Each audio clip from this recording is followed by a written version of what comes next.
حتما واسه همتون پیش اومده که میخوایم واسه هاردتون رمز بذاریم ولی بلد نیستی. سلام، خوش اومدیم به یه ویدیو دیگه.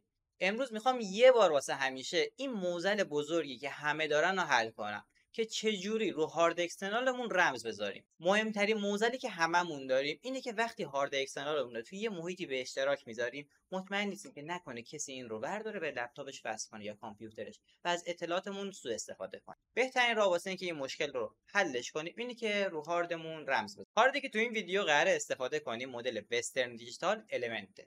این هارد رو به وسیله ویندوز میخوام براتون رمزگذاری کنم، اما این رمزنگاری با رمزنگاری های دیگه فرق داره و دیگه هیچ کس نمیتونه این رو دور بزنه یا کرکش. بعد از اینکه رو هاردتون رمز بذارین دیگه امکان اتصال اون به دیوایس هایی که از رمزنگاری پشتیبانی نمیکنن وجود نداره. پس اگه از تلویزیون هایی استفاده میکنین که هوشمند نیستن و ممکنه این مورد رو پشتیبانی نکنن، قبلش تست انجام بدین. استفاده از بیت لاکریه که خود ویندوز تو سیستم عامل در اختیارتون گذاشته.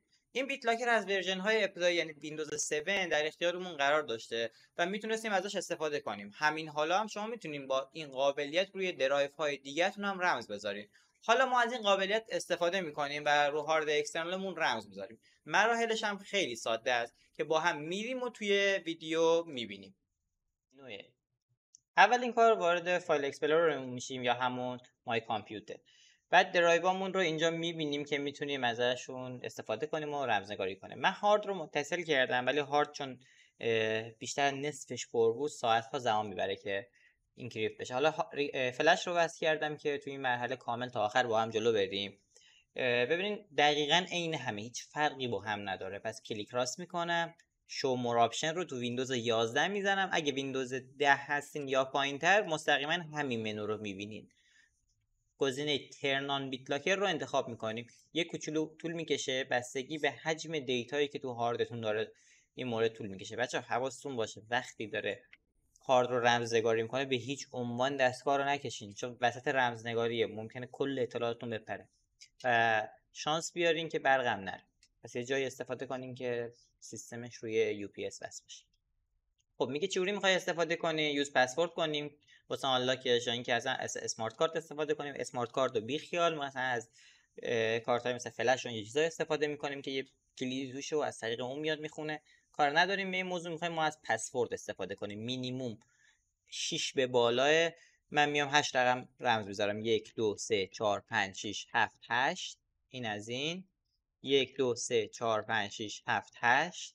نکست رو میزنم. میگه پسوردتو چیکار کنم؟ این یه کلیدیه که میخوام واسه ذخیره کنم. رمز یادت رفت، با این بتونی هاردتو یا فلشتو هر چیزی رو رمزش رو برداری. سیوش کنم تو مایکروسافت اکانتت. سیوش کنم توی یه فایلی یا پرینتش کنم. واسه میگم سیوش کن توی یه فایلی. میگه کجا بذارم؟ میگم بذار اینجا. من یه بار بیت لاکر رو جلو بردم، این کلیدشه که اینجاست. خلاص اینکه قاطی نشه اینم پاک میکنم. میگم سیوش کن، سیو میکنه. میگه هستش، بذار یه بار دیگه بزنم. سیو کن توی یه فایل. اینم از این. خب میزنم نکست. میگه ببین میخوام اینکریپتش کنم، یوز کنم اسپیسش رو فقط یا اینکه کل درایو رو. میگه این حالت طول میده ولی اینی که حالت سریعتره. من همین سریعتره رو میزنم که سریعتر اجرا بشه. حالت بعدی میگه اینکریپشن مودت چجوری میخوای باشه. با همه دستگاه ها ورژن دومش سازگاره. این ورژن جدیدشه که اومده و داره از ویندوز 10 به بعد استفاده میشه. من نکست میکنم، میگم با همه چی سازگار رو میخوام استفاده کنم. میگه اینکریپتش کنم. ببین الان میره تو فازی که تمام دیتای اون تو رو رمزنگاری میکنه و ببینین شروع کرد 88%.